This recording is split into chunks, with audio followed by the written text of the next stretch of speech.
গদায়ে যে শিব সেজেছে জটা জুটো পরে, মনে হচ্ছে শিবই নিজে এলেন আসরে। ও কি হলো কয় না কথা, নড়ছে না কো আর কি হলো শিবের ধ্যানে হুঁশি নাইকো তার। সেদিন শিবরাত্রি। গদাই সারা দিন উপোস করে শিব পুজো করতে বসেছে। প্রথমবারের পুজো শেষও করেছে। এমন সময় সঙ্গীরা এসে খবর দিল, চল শিব সাজতে হবে, লাহাদের বাড়িতে যাত্রা হচ্ছে। যার শিব সাজার কথা সে অসুস্থ হয়ে পড়েছে।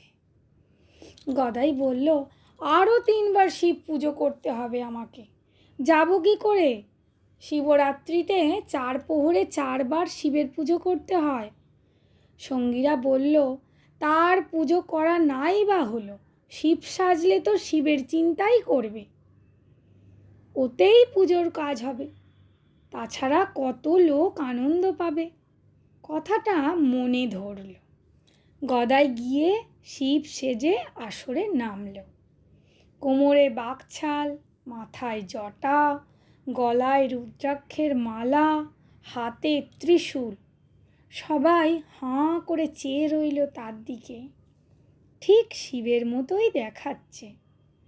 শিব ঠাকুর যেন নিজেই এসেছেন। কিন্তু এ কি, গদাই কথা বলছে না কেন, নড়ছে না কেন? শিবের চিন্তা করতে করতে গদাই বেহুঁশ হয়ে গেছে। যেমন হয়েছিল মেঘের কোলে বক দেখে, যেমন হয়েছিল বিশালাক্ষীর চিন্তা করতে করতে। যাত্রা আর হলো না। গদাইকে সবাই ধরাধরি করে বাড়ি রেখে এলো।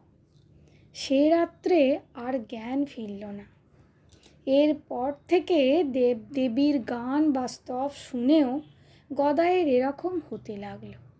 সে বলতো যে দেবতার গান বা স্তব শুনে এমন হতো, ওই অবস্থায় সে সেই দেবতাকে দেখতে পেত।